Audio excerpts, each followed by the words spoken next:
రక్షణ భద్రత గురించి మాట్లాడుతూ తన చిన్నప్పుడు ఎదురైన అనుభవాలను గుర్తు చేసుకున్నారు. నా చిన్నతనంలో మా అక్కను ఏడిపించారు. అప్పుడు నాకు వాళ్ళను చంపేద్దామని అనుకున్నా. అంత కోపం వచ్చింది. ఆడవాళ్ళు బయటకు వెళ్తే ఇలాంటి వేధింపులు తప్పవా? ఈ పరిస్థితి మారాలన్న ఆలోచన అప్పటి నుంచే నా మనసులో ఉండిపోయిందని చెప్పారట. జనసేన అధికారంలోకి వస్తే విద్యార్థినుల ఆత్మగౌరవాన్ని అవమానించిన వారెవరైనా, వారిని కొట్టినా తిట్టినా కేసులు ఉండకుండా చేస్తామని హామీ ఇచ్చారట. అమ్మాయిలు ఇంట్లో అయినా వీధిలో అయినా ఒంటరిగా ఉండేందుకు, నడిచి వెళ్లేందుకు వీలు కల్పించే భద్రత అందించే సమాజం రావాలన్నదే తన లక్ష్యమని అన్నారట.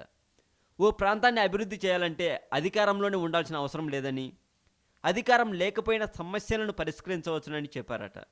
నిరాహార దీక్షలతో అన్ని సమస్యల పరిష్కారం కావని, అలాగని ఆవేశపడడం కూడా సమస్యలకు పరిష్కారాలు చూపవని అన్నారట. ఓ ప్రణాళికతో సమగ్రంగా ఆలోచించి ముందుకు వెళ్ళాలని, తాను ఇచ్చిన మాటపై ఎక్కడ తగ్గబోనని, ప్రజల సమస్యలపై మాట్లాడతానని చెప్పారు పవన్ కళ్యాణ్ గారు. ఇలా అని పలు ప్రైవేటు వెబ్సైట్ వాళ్ళు రాస్తున్నారు. కానీ నిజానికి పవన్ కళ్యాణ్ గారు విద్యార్థుల పట్ల, విద్యార్థినీల పట్ల, వాళ్ళ క్షేమాల కోసం ఇంత పోరాడుతున్నారంటే నిజంగా